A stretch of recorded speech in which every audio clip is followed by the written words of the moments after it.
always try to focus kung ano talaga yung purpose mo dito sa mundo. Anong purpose mo kung bakit ka nandito? Anong purpose mo bakit yun ang gusto mong gawin? So, you need to find your purpose in life para mag-succeed ka.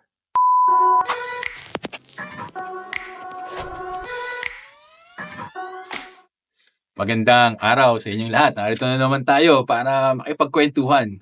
Diba lahat tayo may istorya, lahat tayo may pwedeng ikwento. Kaya tamang-tama, makikipagkwentuhan tayo ngayong araw na ito.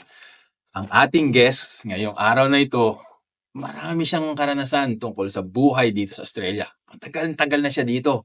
Actually, galing nga siya sa Amerika at nag-migrate dito. Huwag na nating patagalin pa. Ito, pinapakilala ko sa inyo ang ating guest, si Alvin. Alvin, kamusta? Good evening, Rob. Kamusta? Salamat. Napaunlakan mo kaming magpunta ka dito, ha? Salamat din. I know, busy ka.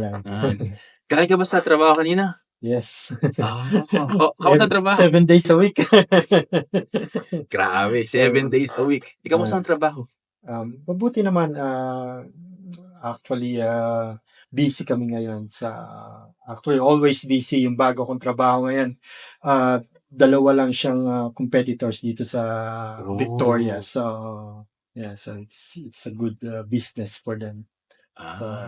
Okay. Pag-uusapan natin malalim yan. Pero, paano pa napunta si Alvin dito sa Australia? Back in 2003, nag-migrate ako dito sa Australia. But before that, I migrated to America taong 1990. So nasa US ka muna? Yes. Galing Philippines, gano'n? Galing Philippines. So nag-aaral ka sa Philippines? Nag-aaral ako sa Philippines. I finished high school and then I took 1 year sa AMASISI as a computer engineering. And then after hindi ko na natapos kasi nga is lumabas na yung papers ko going to America, so I grabbed that opportunity. May green card.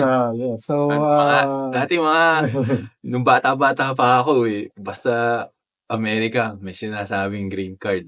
Ano ba yun? Parang PR ka, ganun? Yes. Consider parang dito PR and then permanent residence and then yung citizenship na. So, yes. And so, nag-America ka? Nag-America ako doon. So, nagtatrabaho yung sister ko doon. Actually, kasama ko yung sister ko and mother ko sa Amerika. Nauna sila doon. And then, my sister working agency siya yung mga nag-aano ng mga nurses sa mga hospital and sa mga bahay. So, that's my first job sa Amerika as a caregiver. So, medyo nahirapan ako for first, I would say, 2 weeks. And then, nung nakuha ko na yung first paycheck ko. So, wow. Kasi, syempre, pag galing ka sa Pilipinas and you're not earning, malaki na yun. Even though ang minimum wage sa Amerika that time, during my time, is $4.25. So, pero malaki na yun nung we're talking about 1990. So, malaki na yun. I mean, I think malaki na yun sa hindi kumikita. So, but ang mahalaga doon, naging masaya ako doon sa trabaho ko. So, saying that until now, so which is we're already 2024. So, from 1991 to 2024, so I've been a caregiver. Idol mo si Sharon kanina. Yeah, it's a hard job pero very rewarding. Yeah. So, ano yung rewarding dun sa pagiging aged care worker ba tawag? Yes, caregiver. Caregiver. PCA din. PCA, personal care attendant. So, I think ang rewarding doon, yung minsan masapok ka pero hindi ka pwedeng gumante, but you have to return it with love and respect dahil nga so knowing na you help them. Yeah, you help them and of course yung makatulong ka and and then pag nakita mo na napasaya mo sila and they're very ano, yung na-appreciate nila yung Mhm. yung ginagawa mo sa kanilang tulong. So I think that's the one of the best blessing you can receive. So Mm.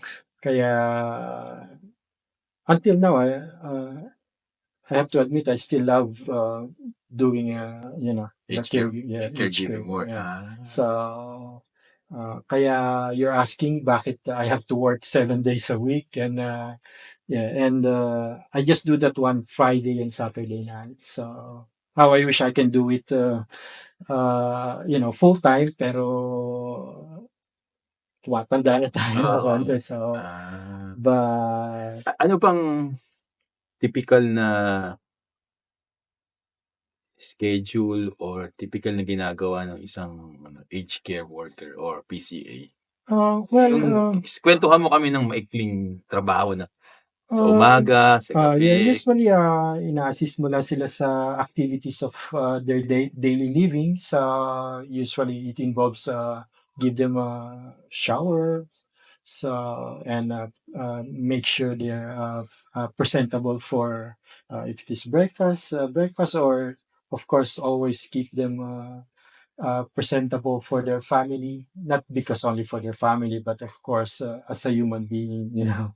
So kaya it's a hard and tough job, especially for uh, lalo na sa age care ka kasi medyo mabigat ang trabaho, and not enough staff, but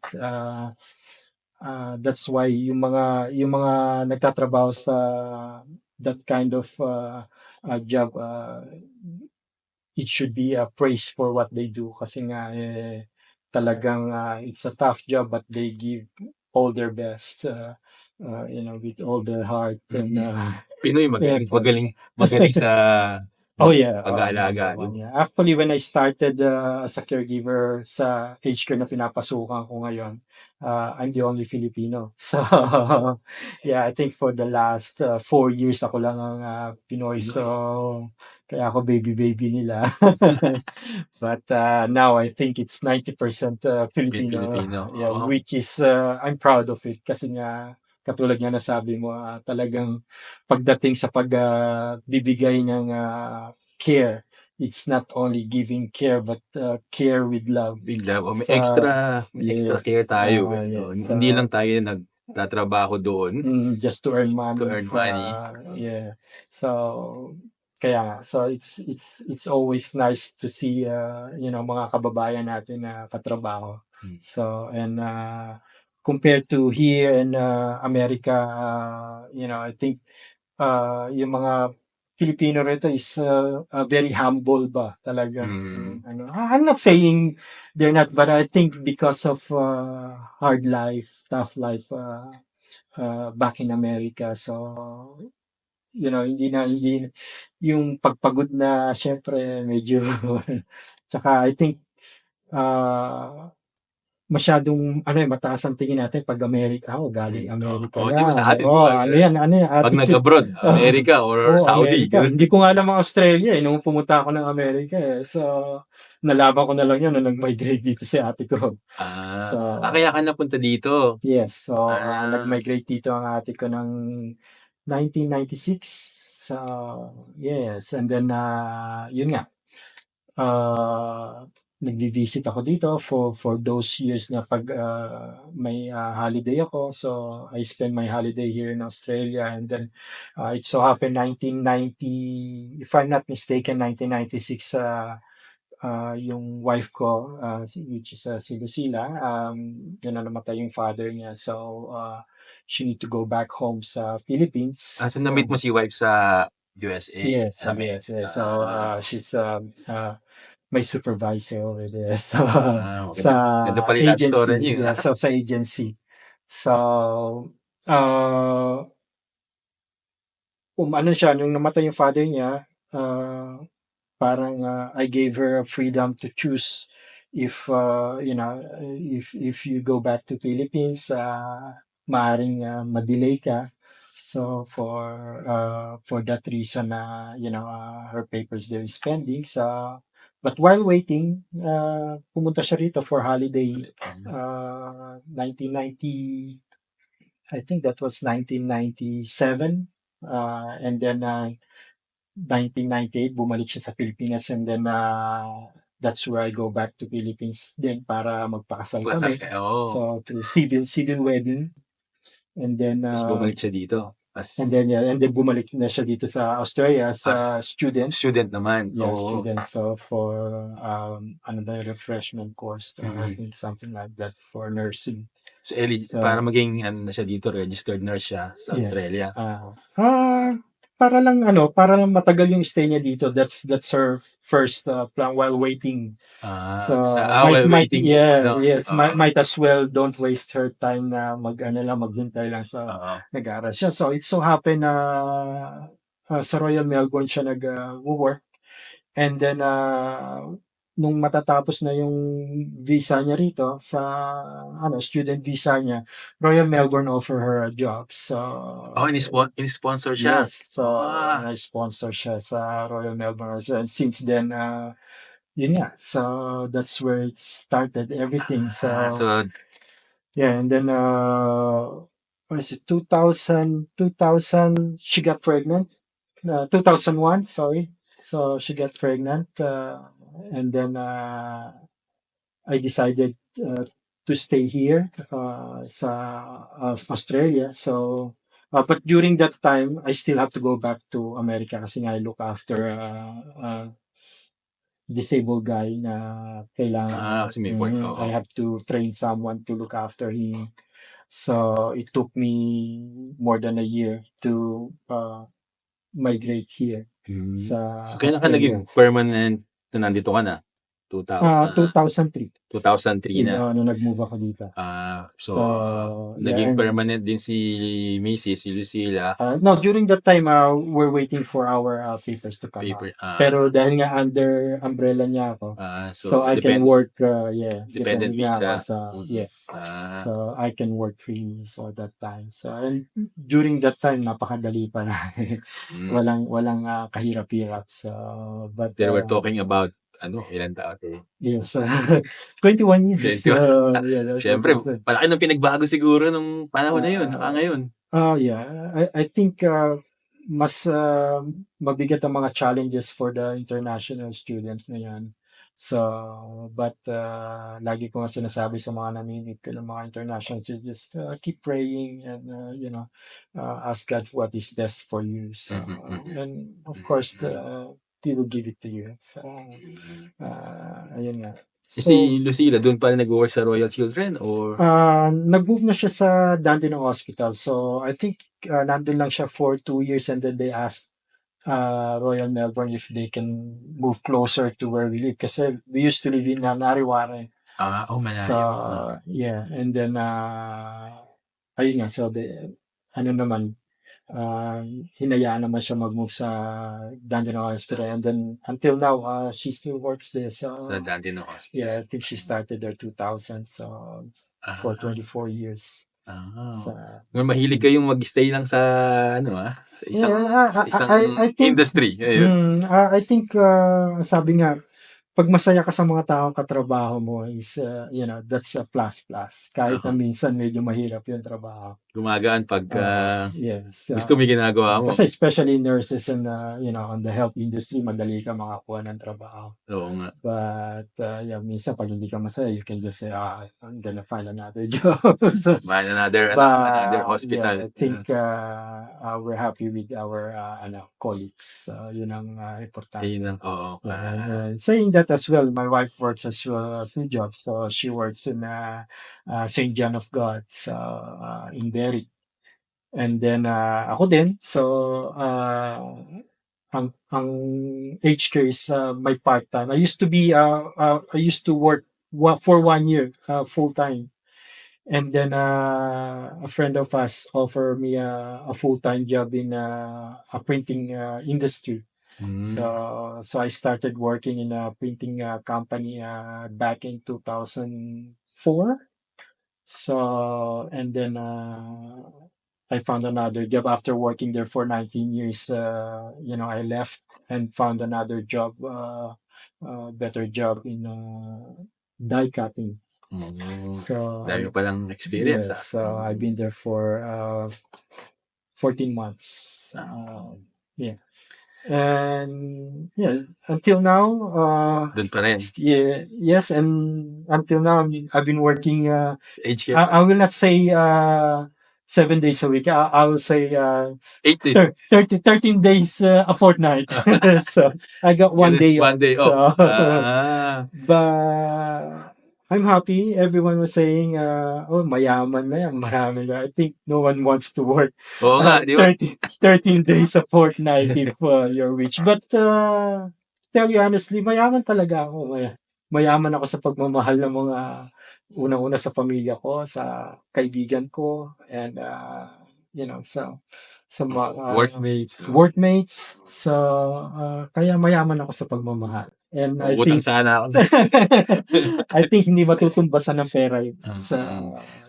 Tanong ng karamihan kasi pag nasa ibang bansa madaling kumita ng pera at madaling ang trabaho.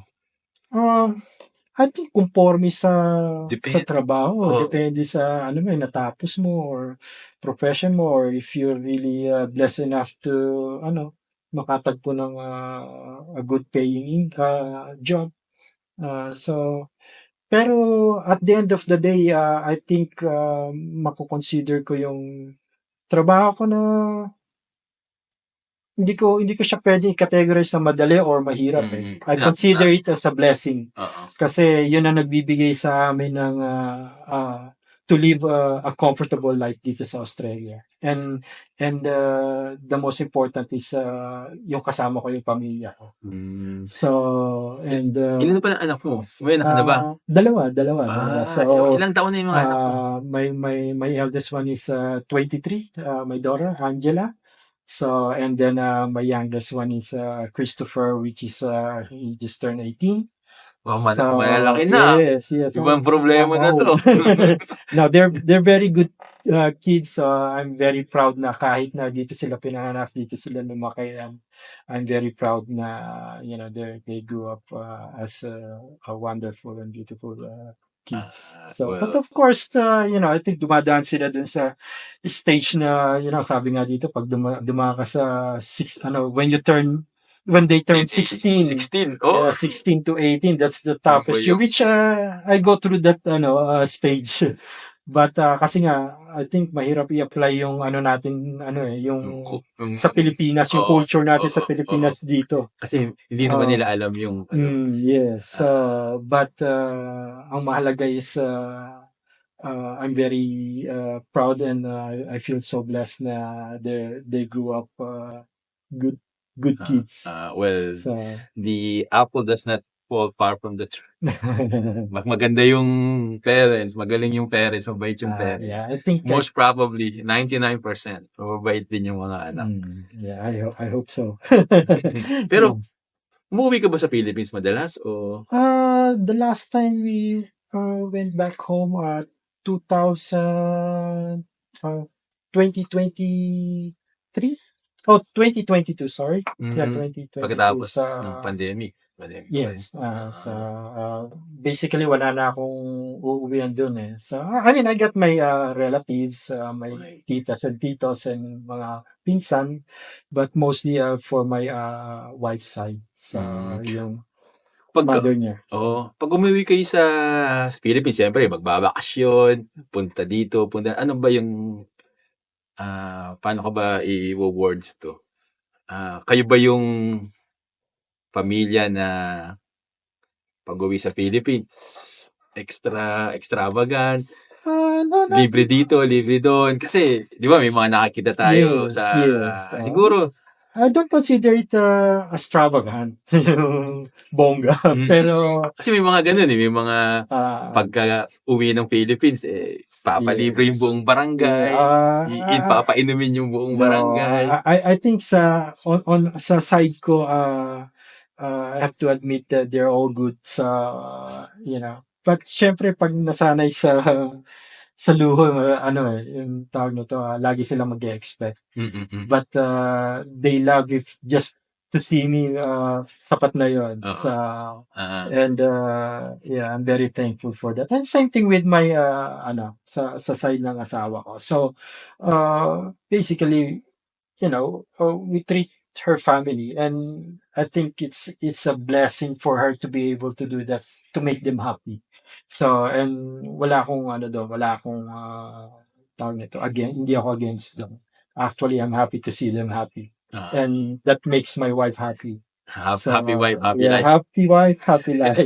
So, and that's the most, I think, one of a blessing that you can consider na, to make your wife happy. Yun ang ating Not only sa shopping, advocacy. but yeah. Add to cart, add to cart. Yeah. Pag-usapan natin paano ka napunta dito, mga trabaho mo, tsaka si wife mo. Ano bang may pinagkakaabalahan ka pa ba bukod sa trabaho? Right now, we're busy returning our blessing to our community through Filipino Mass. Yeah, So, yeah, we nag-start ka started. ng Filipino Mass, tama ba? Yeah, 2017, we started the Filipino Mass. I would not say I started the Filipino Mass, Siguro, probably, isa sa mga but I consider the 1,000 signatory, because I have to gather a signature for may proseso pala to. yeah. Sige. It took me a year to para masimulan yung Filipino Mass. So, Maiksing kwento lang, yung paraan o steps na ginawa mo para magkaroon ng Filipino Mass. yeah, So, first thing is, I told my wife na I think we have to return our blessing to to our community through Filipino Mass. So at first, iniisip ng miss ko dahil nga medyo a lot of responsibility. So, but sabi ko naman sa kanya, hindi tayo pababayaan ni Lord, especially we're gonna do this one for him. So, kailan ba ito nagsimula? 2017. Oh, 2017. But yung process is start late 2015. So meron kang ideas, nabi mo kay Mrs. Ano yung next step? We have to gather 1,000.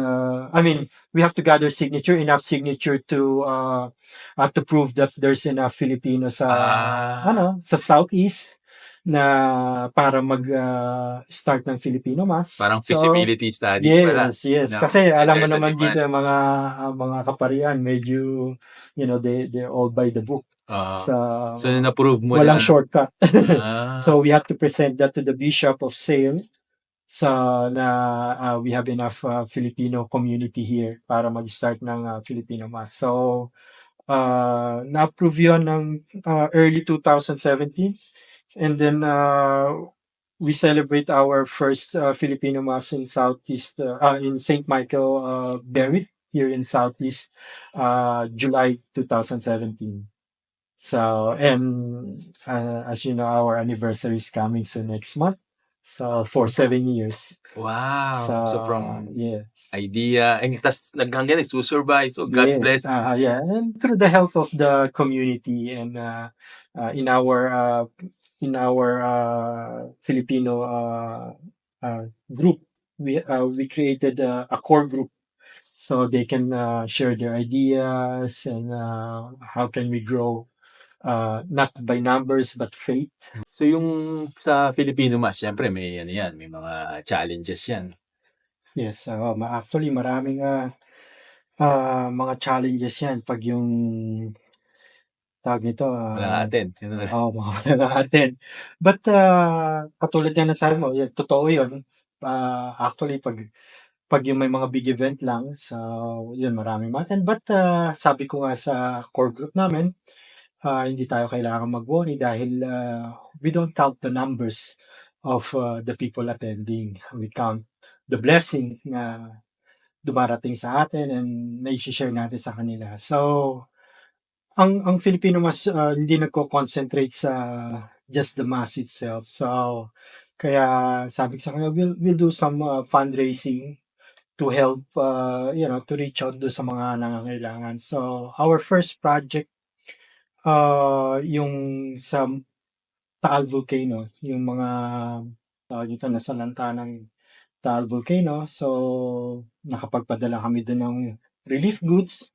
So, it's not a lot kasi nga as much as possible, ayaw namin yung malaking yung makagather ng malaking rin para walang questions ba. Alam mo naman pag mga ganyang malaking fundraising, maraming magki-criticize sa'yo. Sanay ka na punta. Yeah. So, as much as possible, hindi namin inuobligan mga tao. Basta, ang idea ko lang is just to squeeze a little bit of their, goodness in their heart. So, I think, importante yun eh. So, para Share the blessing. maramdaman nila yung, yung pagmamahal ni Lord sa kanila na may babahagi nila sa ibang tao. So, yeah, and during the pandemic, yung mga natulungan namin mga international students, so those time nangungulekta ako ng mga dilata, mga pagkain, any relief goods na may share natin sa mga estudyante. So hindi lang yung Filipino Mass ay nasa loob ng simbahan. Yes. Nilabas mo yung misa. So, baga sa yung hindi tayo, yung paano ko pa papalawin, parang hindi tayo pwede magkulong lang sa loob ng simbahan. We have to practice o isabuhay yung sermon ng pare o yung faith without works, nothing. Yes. Amen for that. So, yan. So, nagpa-fundraising kami through raffle tickets. So, last year, our projects is yung nagbigay kami ng mga pagkain sa mga Aita sa Iloilo. So, tsaka yung mga bata, binigyan namin ng mga crayons and then mga chocolates.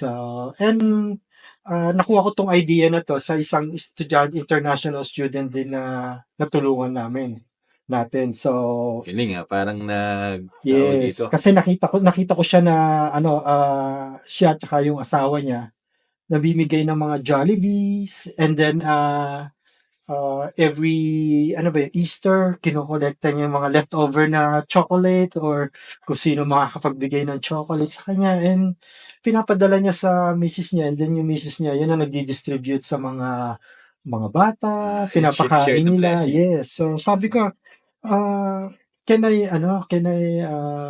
share with you with your blessing sa pagbibigay niya ng blessing sa mga tao and masaya naman siya na he involves St. Michael's Filipino community. So that's our project last year. So this year tawag nito yung fisherman he used to be I think until now siya yung tourist guide sa Boracay. Siya yung tourist guide namin nung nagpunta kami sa Boracay. So, and one day he posted in his Facebook na nasunugan yung yung community niya. And he's not asking for help, but I offer a help. So, I said, ano ba may tutulong namin? So, sabi niya, kailangan lang namin na sana kung may makakabili kami ng semento dahil nga gumiba yung mga poste ng tsaka yero. So, sabi ko, okay, tingnan ko kung anong magagawa ko. And then, and we gather a little bit of yung mga makakapag-ambag. And then, at the same time, I have to say sa Salad Master. So, I just joined a Salad Master that time and then nakabenta ako. And then, so my commission, I send it to him. So, okay sa kunin mo, yes.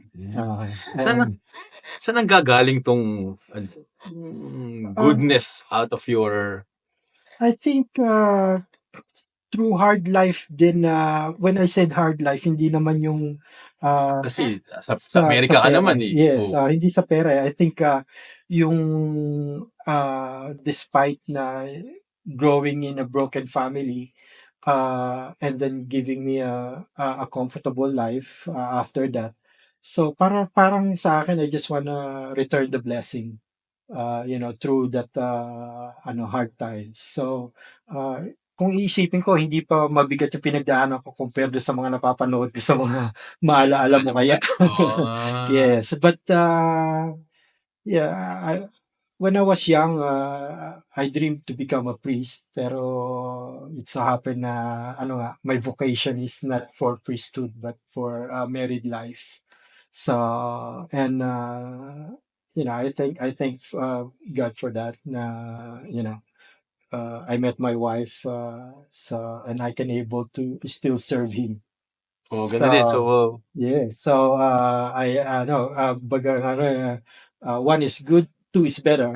So, so kaya pala yes, nandoon yung, ano ba yun, kaganahan mong tumulong yes. sa mga tao kasi Mm, baka kasi nga pinangarap mong maging pari nung yes. so And siguro tinawag ka ni Lord, pero tinawag ka dito sa pag-aasawa. yes. So, Pero nandun pa rin yung pagtulong. nandun pa rin So, you're at still serving Him. yeah, still serving Him now. Two of us. So, kailangan nga, it takes two to tango daw, sabi nila. So, Plus, meron yeah. ka pang 2 anak. Yes. And yes. So dun baga sa kaya for those people na umattend sa Filipino Mas, I always let them know na hindi lang tayo nagse-celebrate ng misa every third Sunday of the month, but we go outside as well for para baga sa makatulong, maibahagi yung blessing natin. And when I say that naman, when we ask for donation, we don't ask for hundreds or thousand. Kung ano yung maluwag sa puso mo, di ba? Mas pang masarap tanggapin yung maluwag sa puso mo kaysa doon sa napipilitan ka lang. Well, for sure, maraming Pilipinong tumutulong Of yan. course, I think Yun ang maganda sa Pilipino. I think for Filipino, we're very well known for being kind and very giving. So, kaya so far with the 7 years of the Filipino Mas, wala kaming baga sa yung big problem na masasabi mo na in terms of doing all the fundraising. No one question us, but I think sa akin lang dahil sa experience ko as El Shaddai as well. So I've been El Shaddai member since I think 1989. So yeah, nagsimula lang din yun sa pag-attend ko sa Luneta, dahil gusto ko lang kumain ng lugaw. Grabe. Sumasama ako sa mother ko. Doon But pa nagsimula yung parang gusto mong maging pare, yung pagsama-sama sa hindi kasi nag-aaral ako sa Tagaytay eh. Sa I study my high school there. Transfer ako from actually para ako NPA from Manila to Baguio. Ano ba yung NPA? No permanent address. No permanent address. So, Palipat-lipat. palipat-lipat. So, but yun nga, kasi nga may mga kaibigan akong pare, and then Tagaytay is well known for yung yung mga seminaryo. Tsaka yung Pink Marami. Sisters. Yes, marami nga seminaryo doon. But hindi yun ang yung nasa yung inaano ng puso mo. So, but katulad nga nasabi ko, it's not the vocation that given to me. So, ngayon, masaya pa rin ako naglilingkod. So, kaya through Filipino Mas, I'm trying to give back to the community kahit sa maliit na bagay. So, with the help, of course, ng mga kababayan natin na walang sawa namang sumusuporta. Shout out sa mga ma-attend lagi ng Filipino Mass sa Berwick. Yes. Lagi ko rin naman sinasabi, kahit na hindi sila nakaka-attend ng Filipino Mass, it doesn't mean na hindi sila nagsisimba. So, kasi mahirap ang natin dito sa minsan may pasok tayo ng weekend. So, ayun pala, pag-usapan natin yung paano magpalaki ng pamilya dito. Paano malaki ng mga anak. Di ba Ah, kasi malalaki na yung mga anak mo, oo, pero ano yung mga struggles mo nung actually mahirap magpalaki ng mga anak dito. I think especially ngayon with the social media napakahirap. I think kayo, ano yung struggles niyo? Kasi siyempre, kami may dalawa din kaming anak. mm, Pero ba 7 and 5. mm, Struggles namin, oras. yes. Hatid mo sa umaga, tapos Mm, mga 3:30. mm, Susunduin mo na, yes. nasa work ka pa. So, Mm. isang Yan ang taga-sundo. struggle, big Di ba? struggle ng mga Sige, ah. Sa paliwanag mo sa akin, kanila. I think we don't have any struggle. I think we're so blessed with our job kasi that's one of the reason as well bakit ako napunta sa printing industry. To share as well na tawag nito dahil kailangan namin ng may maglo-look after sa mga bata. So, So, isang mm, maghahatid. yeah. So, first they hire me to start work 7 to 3. Pero lumalabas yung mga bata is early na. But before that, 3:20. sorry, before that, maliliit pa pala yun. Oo nga, yung sabi ko, kasi kami dati, struggle talaga namin yan. Oo. Minsan, So, nagkikita na kami sa parking lot ni, oh, ni Lucia, ni Mrs. So, sa Dandenong Hospital siya, afternoon shift siya, permanent afternoon shift, and then ako permanent morning shift. So, I was about to give up the printing company dahil nga 7 to 3. So, dahil nagustuhan ako ng amo ko, and sabi niya, ano may offer namin sa'yo just to keep your job. So, sabi ko, may problema ako sa mga anak ko si kasi, maghahatid. oo, walang mag-aalaga kasi, ano, Sa bahay pa. Oo nga. nasa bahay pa. So sige, anong may tutulong namin? Sabi gano'n sa akin, kailangan kong mag-start ng maaga. So, they made me, inano nila ako mag-start ng 5 a.m. Maghanap lang ako ng partner ko and then, so natatapos ako ng 12:30. So, ang asawa ko magsisimula ng 1 o'clock. So, nagmi-meet lang kami sa parking lot. Yan yung struggle ng Yeah, so So, it's not, I hindi don't consider it a struggle kasi hindi na namin kailangan dalhin sa childcare and then, so, baga sa umaga, nung nag-aaral na sila, dadalhin niya sa school, pipick upin ko sa school. So, parang kayo, partner na talaga yes. na So I think that's I will consider that as one of our blessing that blessing. dahil Tumugma yung work. never sila nag-childcare and then we still be able to work full-time, So, part-time. tapos nataalagaan niyo pa sila. Yes.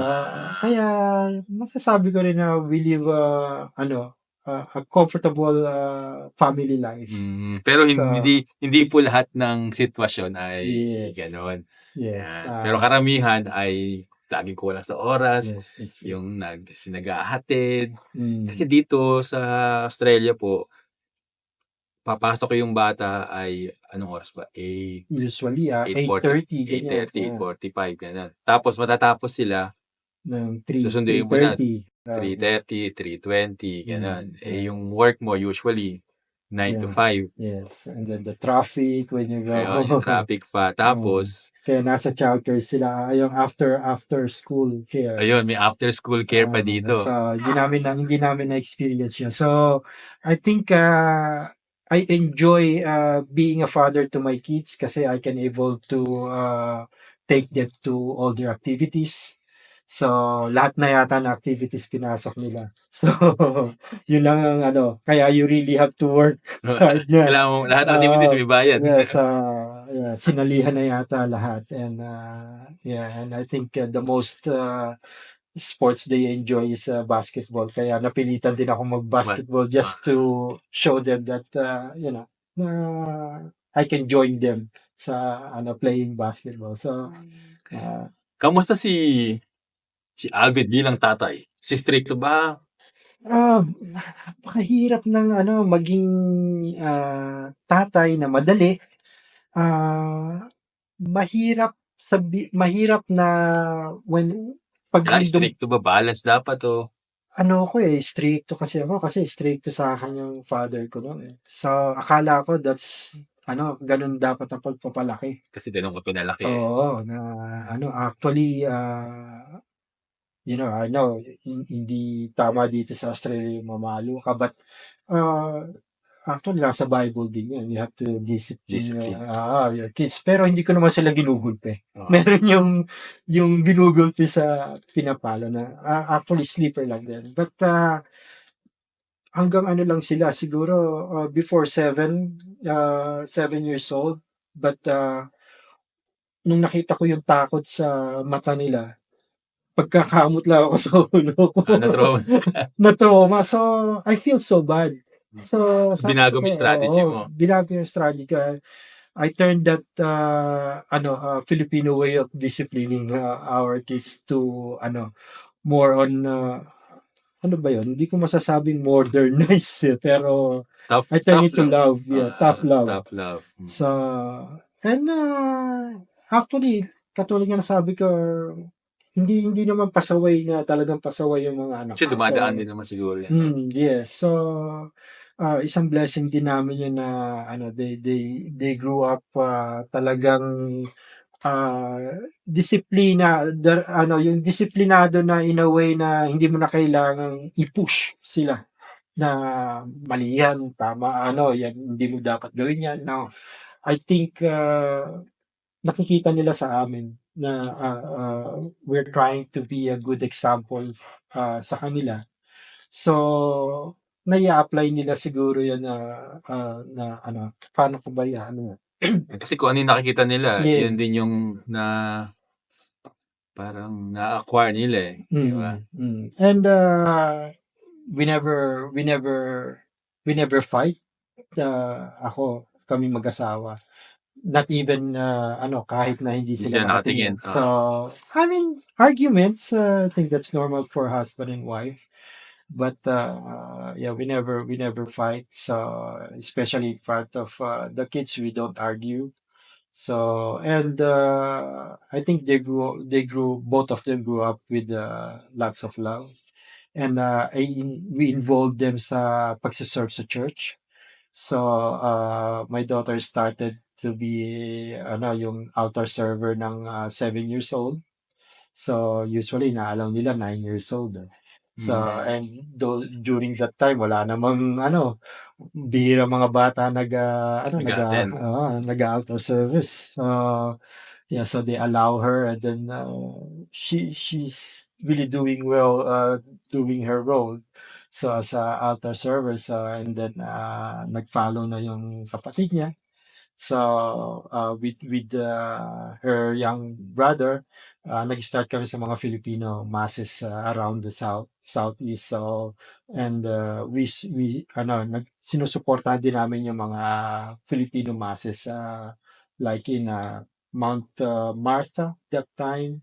So now it's already in Mount Eliza. So nag-expand na, hindi lang sa Yes.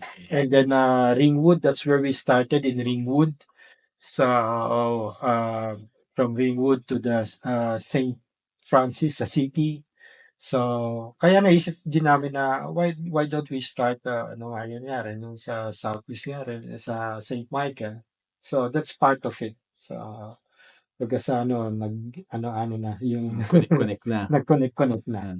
So but yeah, it's a good story in terms of the start of the Filipino Mass. So and it's not only a story that you can share, but a story with full of love to share to others. Tama. Sa mga pinagdaanan mo, parang you are so blessed lagi eh. Yeah, I think I will consider it I can say na very blessed ako dahil surrounded ako ng mga mabubuting kaibigan na may tuturing ko. And I think one of my great blessing is to be part of the Corpus for Christ community. So I think yung relationship namin mag-asawa lalong napagtibay no Corpus for Christ, as we're serving as well sa community ng CFC. So, yeah, and they're the biggest supporter of the Filipino Filipino Mass, and that's where we got recruited sa yeah. Yung mahalaga doon sa mga bagong dating o yung mga nagbabalak na mag-migrate sa Australia o yung mga bagong dating dito sa Australia na family or even sila individual, Mm. kaano kahalaga ang community? I think napakahalaga lalo na Christian-based community. It's very important lalo na kung may mga anak kayo kasi makakatulong yun sa pag-grow ng mga anak nyo in terms of their faith and their I would say behavior as well. Kasi yan ang mga biggest challenges dito sa Australia or I think around the world with the new generation, especially with the social media. So we really have to show a direction sa ating mga anak, how to be how to be focused on the things they want in life. So yung yung mga teenagers, sa mga maliliit naman, I think it's better not to keep them occupied with the gadgets. Yeah, you have to think of something na they can be busy. Like growing up my kids, I take them to their sports they want. Katulad nga na sabi ko, lahat na yata na activities. But I think for some or at least most parents, that's gonna be challenging as well. Unang-una, yung time. Katulad nga na sabi mo, minsan natatapos 5 o'clock or matapos man na maaga, pag-uwi, pagod na. Pagod na. Magluluto pa. Yes. So, swerte ka na kung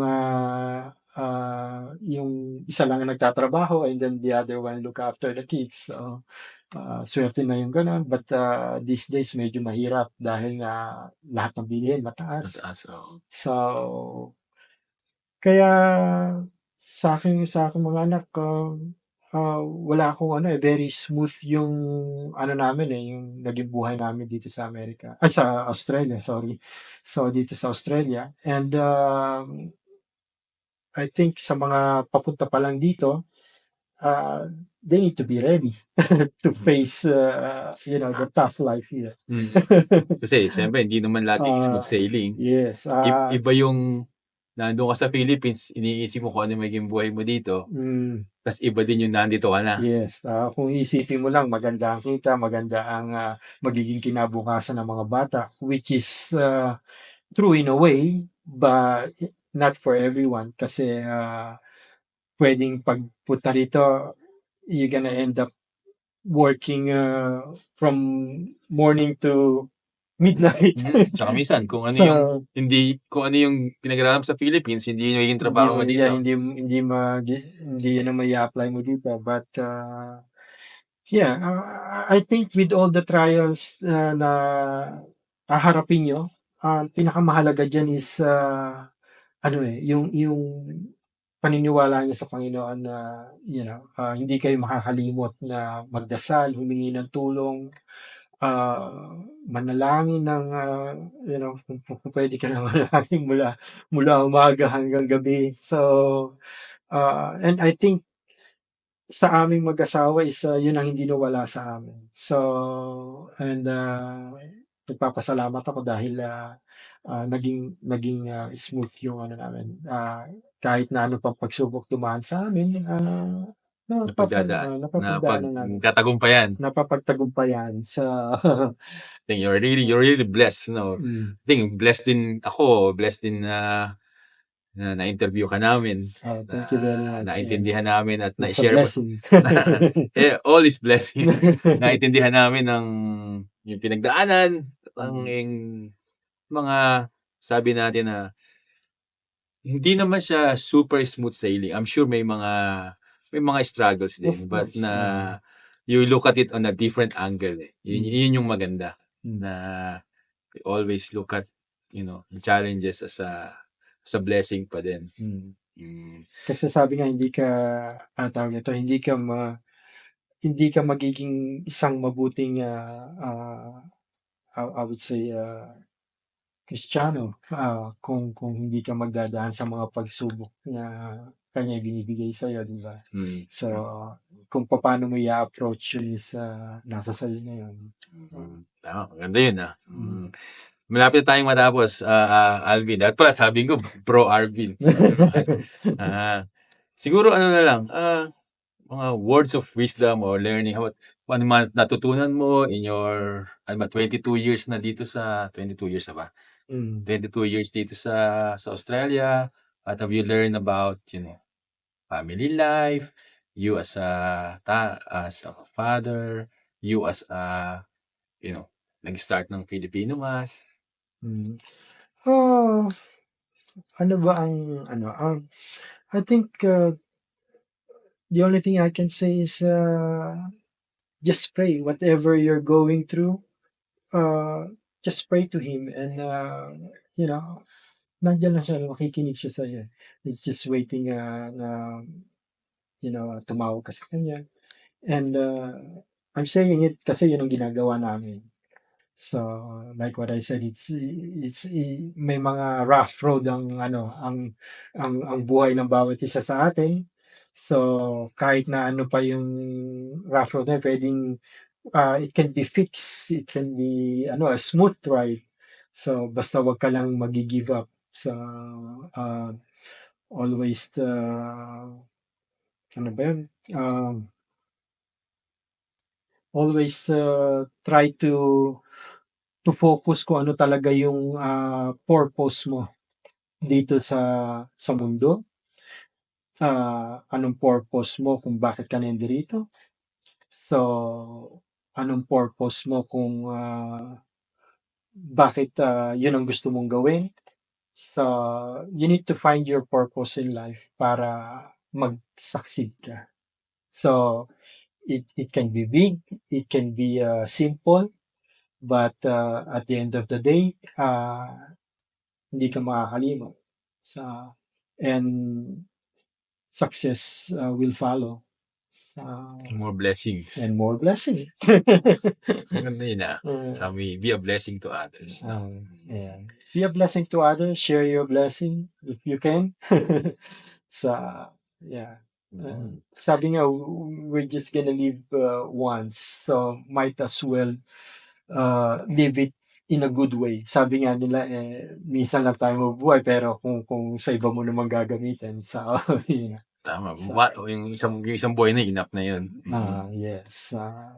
And maybe if you can share that to others, malay mo yung isang tao na yun na wala nang pag-asa sa pakiramdam niya is mabuhayan ng pag-asa, di ba? So, maganda yung usapan natin, but unfortunately we have to move on kasi I'm sure marami nang matutunan yung ating mga nanonood. Maraming salamat, Bro Alvin, sa pagpunta mo dito at to share your experience dito sa Australia. Marami kaming natutunan. Salamat ulit. At kayo naman, kung marami kayong natutunan o kung meron kayong mga komento o meron kayong gusto naming i-guess or pag-usapan at kayo mismo baka gusto niyo magkaroon ng pagkakataon na makausap namin dito at makakwentuhan. Kung nagustuhan nyo ang aming kwentuhan ngayon ni Bro Alvin, pwede nyo itong i-forward sa iba o like o share. Kung ano man ang gusto nyo gawin sa video na to para mas maraming makapanood. At hanggang sa muli, sa next time na ating kwentuhan, sana naman kayo na ang aming kakwentuhan. Salamat!